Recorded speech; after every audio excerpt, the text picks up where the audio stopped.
motorway that runs right under the city. I mean, just look at the amount of public space here, and actually how little of it protected bike lanes on each side would make. And it would be the beginnings of making it more pleasant. Okay, up the hill. I'm on the single speed today, so I gotta work a little.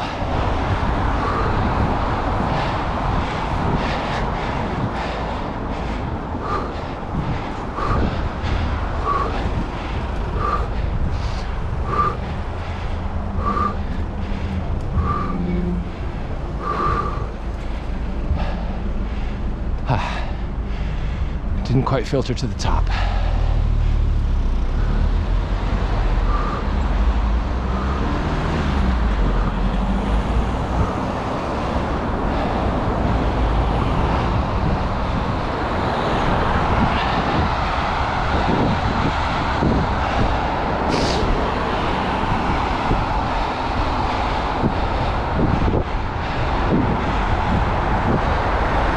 Just catching my breath after that hill.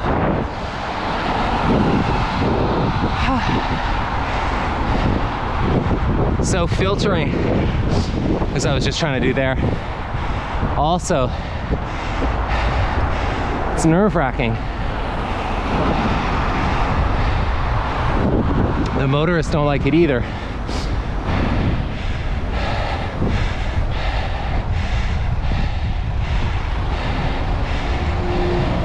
And it's another problem solved by protected cycle lanes.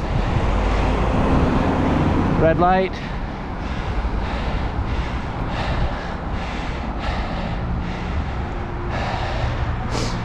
So there's a little bit of work being done around here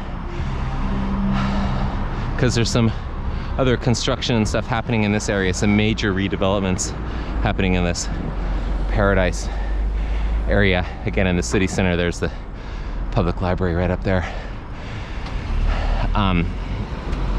And maybe it'll result in something a little better here. Because this part of the road is really wide, and this isn't even one of the major freeways. It's just like a seemingly random wide road designed for Formula One.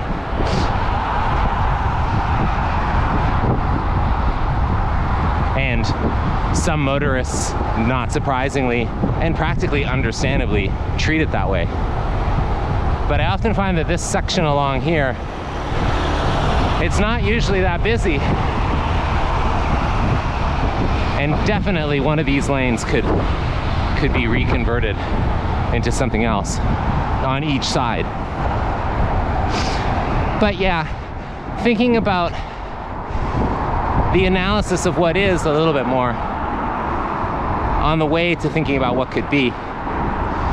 For me, as a historian too, I like to think about how did we get to this point? And I see car culture as a reflection of a system of domination. And it seems to have, other people will have better ideas than me, but in the UK version, and of course it's a transnational phenomenon. In the UK version, it seems like an important pivotal moment is the individualism of Thatcherism. Whether the quote was exact or not, her idea, certainly her ideology said it, her idea that there's no society, just individuals, seems like really deeply embedded in the way that car culture works and the ways that city planners and people on councils plan reflect that too.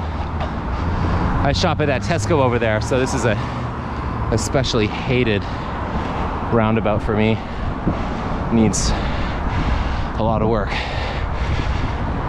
So the Thatcherite turn, and obviously had so many consequences for this country.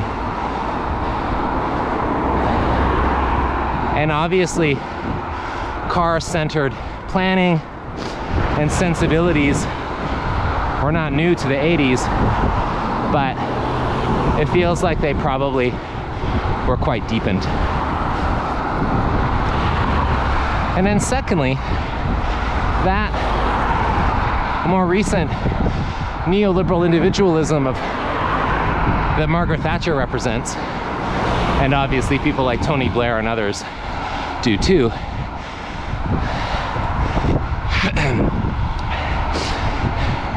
is also layered on longer histories of intersectional structures of domination, which in the British example, of course, brings us directly to the longer history of the British Empire. British connections, deep connections to transatlantic slavery, settler colonialism in places like Australia and Canada and so on.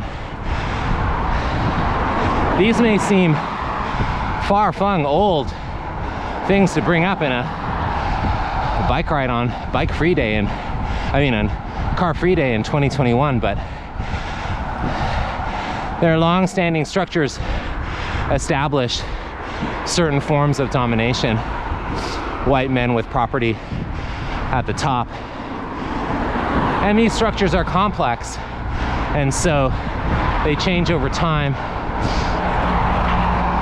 Aspects of them may be diminished or with individualism under Thatcher enhanced. Other identities can be invited in some ways to participate in them. Others shut out. But I think, okay, I'm gonna make a right turn. This is another one I don't love. But given that it's not so busy,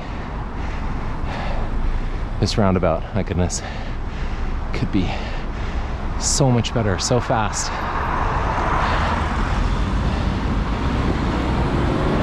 Okay, so if I stay on the inside,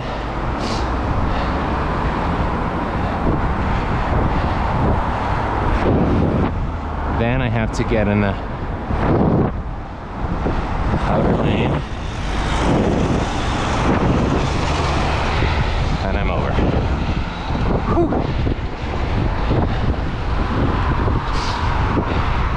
Yeah, those long-standing structures of domination, I think, are in the background, but playing an important role.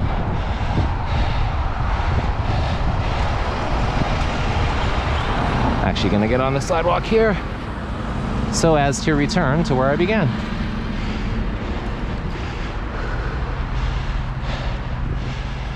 So, a tram line, start with that. Running along Monument Road here from Hagley, where it would connect. I should have pointed that out. The new station there by the Five Ways roundabout. Back up to the jewelry quarter with another line going further west on Hagley, and another line going down towards the university from there. Reconfigured roundabouts, bike lanes, pedestrian priority crossings.